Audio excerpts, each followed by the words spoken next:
Good morning. Welcome once again to Morning Devotions. And once again, I'm Sister Bev, sitting in for Pastor Sumrall in our devotions this morning. And this morning, I want us to get into the book of Nehemiah, chapter 3.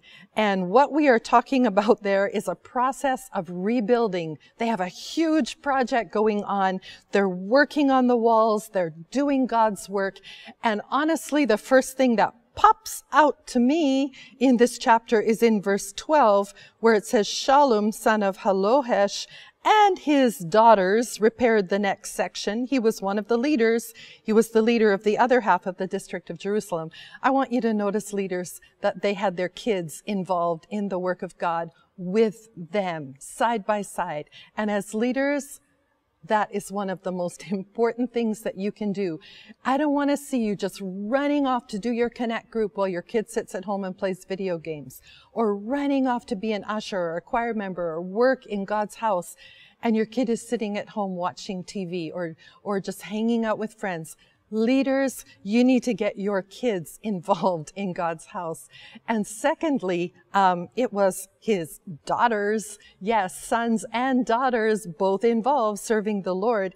But what I really want to get at in this morning's devotion is from way up at the beginning of the chapter, when the high priest and the other priests started to rebuild the sheep gate, they dedicated it and set up its doors, building the wall as far as the Tower of the 100, which they dedicated, and the Tower of Hananel, and so on.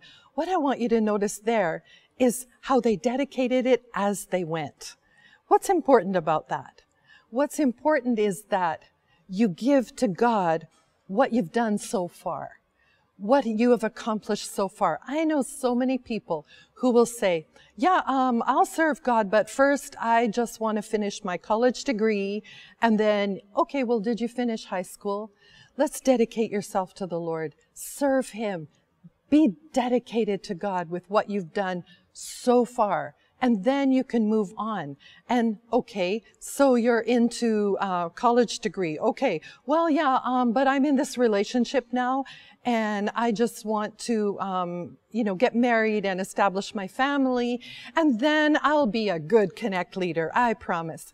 Why don't you dedicate to God what He has given you so far? I like this principle of dedicate as you go. I like that, and I think we should be living that way. Whatever it is that God has given you so far, why wait till someday?